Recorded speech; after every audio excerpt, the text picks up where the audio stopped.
Hola, soy Celina Alvarado. Yo soy Anaígeli Mamani Aguilar. Hoy hablaremos de una cuestión muy importante, la cual es: ¿suponen los campos eléctricos y magnéticos un riesgo para la salud de las personas?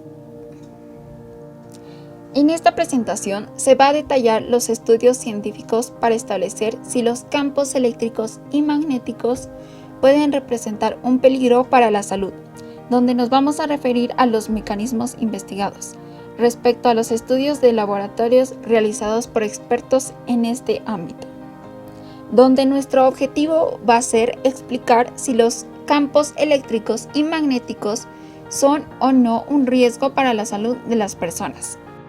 La exposición a los campos electromagnéticos generados por líneas de alta tensión, es decir, de una frecuencia de 50 Hz, está generando cierta preocupación por los posibles efectos nocivos para la salud humana. Pero hasta la actualidad no se puede afirmar que los campos electromagnéticos de 50 Hz existentes en nuestro entorno supongan un riesgo para la salud de las personas. A pesar que la mayoría estamos expuestos a una frecuencia de 50 Hz debido a los equipos y electrodomésticos que tienen entre 110 a 220 voltios o 50 a 60 Hz. Se sabe que los campos electromagnéticos en algunos experimentos y bajo determinadas condiciones manifiestan ciertos efectos biológicos, por ejemplo los magnetofosfenos, que son sensaciones visuales o destellos de luz en la retina, es decir, hay efectos sobre el sistema visual. Lo que no se ha podido comprobar es que estos efectos biológicos observados impliquen o signifiquen un riesgo para la salud. Pero siempre hay que investigar para hacer validar los argumentos, y los científicos utilizaron mecanismos. ¿Pero cuáles fueron? Antes de decir los mecanismos, se tiene que indicar que, según estudios in vitro, es decir, experimento científico llevado a cabo en laboratorio con material procedente de seres vivos, como las células aisladas, tejidos, entre otros, donde pudieron analizar dos aspectos como la biología y analogía. Con la radiación ionizante rayos X se ha intentado comprobar si los campos electromagnéticos de 50 Hz pueden modificar o alterar la estructura del material hereditario, como el ADN. Esto es importante, puesto que si pudiesen hacerlo, hay que esperar múltiples efectos biológicos, como un potencial para producir malformaciones y transformaciones cancerígenas. Pero los científicos están más de acuerdo que los campos electromagnéticos de 50 Hz no son capaces de alterar la estructura del material hereditario. Aquí tenemos algunos ejemplos de experimentación in vitro usando 50 a 60 Hz, donde los mecanismos investigados, como la alteración en la estructura del material genético y alteraciones en su reparación, tuvo un resultado que no tuvo ningún efecto. Alteraciones en síntesis de ADN. También tuvo un resultado que no tiene ningún efecto.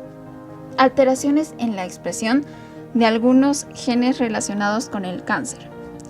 En general, ningún efecto. Para esto se tuvieron que trabajar con humanos para realizar los estudios, quedando los resultados positivos para ese grupo de investigación. Efectos sobre células preleucémicas. También tuvo ningún efecto. La transformación tumoral, en general, ningún efecto. Y las alteraciones en interleucinas, que también están dentro del sistema inmune, que no tuvieron ningún efecto. Es decir, no se ha encontrado ningún efecto biológicamente significativo por debajo de los 100 microtesla. También se investiga la posibilidad de que estos campos pudieran afectar a la velocidad a la que se producen ciertas reacciones químicas. Pero la evidencia preliminar indica que esta solo se alteraría en presencia de campos extraordinariamente intensos, imposibles de encontrar en un medio doméstico o laboral normal, según la Organización Mundial de Salud. Ya con todo lo dicho anteriormente, surge la pregunta: ¿los campos eléctricos y magnéticos son un riesgo para la salud de las personas? Para respondernos esta pregunta, vayamos a ver el siguiente mapa conceptual y sus aspectos. Pero antes, se tomó en cuenta a los estudios avalados por la OMS y sus investigaciones. Ahora sí, vayamos con nuestro mapa. En este mapa veremos los problemas de salud que puede tener una persona que esté expuesta a los campos eléctricos y o magnéticos. Los presentaremos como efectos a corto plazo y también con investigaciones que una afirme que existe dicho problema, otra que no, y algún problema también. Veamos con los efectos a corto plazo. Si la intensidad del campo es muy elevada, causa estimulación neuronal y muscular. Eso quiere decir que se acelera la actividad del cerebro y de todo el cuerpo, provocando dolores de cabeza y dolores musculares, así como cambios en la excitabilidad neuronal del sistema nervioso central.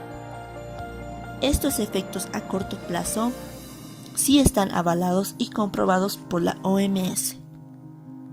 Según investigaciones, tenemos por ejemplo la fertilidad y reproducción, que nos dice que una mujer con problemas previos de fertilidad, o sea que antes no pudo embarazarse con facilidad, que está expuesta a un campo magnético de 13 o 130 microteslas, sí se puede detectar que aumenta el número de abortos espontáneos subclínicos. Eso quiere decir que son abortos que suceden antes de que se pueda detectar clínicamente un embarazo. Esto es debido a la exposición que existe ante el efecto del campo magnético. En caso contrario, una mujer que antes no había tenido ningún problema para embarazarse, es poco probable que suceda esto. Ahora con el tema del cáncer. Según la OMS y sus investigaciones, al estar expuestos a campos eléctricos y o magnéticos, no provoca cáncer en el cuerpo humano, ya que no existe alguna investigación que diga lo contrario. Más aún, sí existen proyectos que afirmen lo que dice la OMS. Ahora presentaremos el caso de la leucemia y linfoma infantil. Existe una asociación entre campos intensos, tanto medidos como calculados, y resulta un aumento en el riesgo de leucemia infantil para la categoría de máxima exposición a más de 0,4 microteslas. Cabe destacar que esta situación se presentó en 8 casos de niños en el Reino Unido. Debido a la baja cantidad, no está altamente comprobado que los campos eléctricos sean un factor de riesgo para el desarrollo de leucemia y linfoma infantil, ya que para la OMS, y lo confirme, debería de existir entre 100 y 2.400 casos anuales.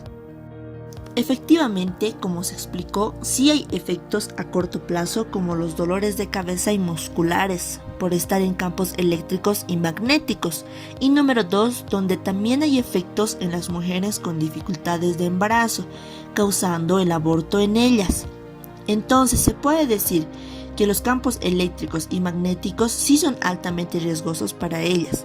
Hasta el momento solo se tienen esas dos afirmaciones avaladas por la OMS. Así que en conclusión, en la actualidad aún no existe un mecanismo biológico expuesto que involucre a los campos electromagnéticos y a las intensidades comúnmente encontradas en la producción de efectos biológicos nocivos.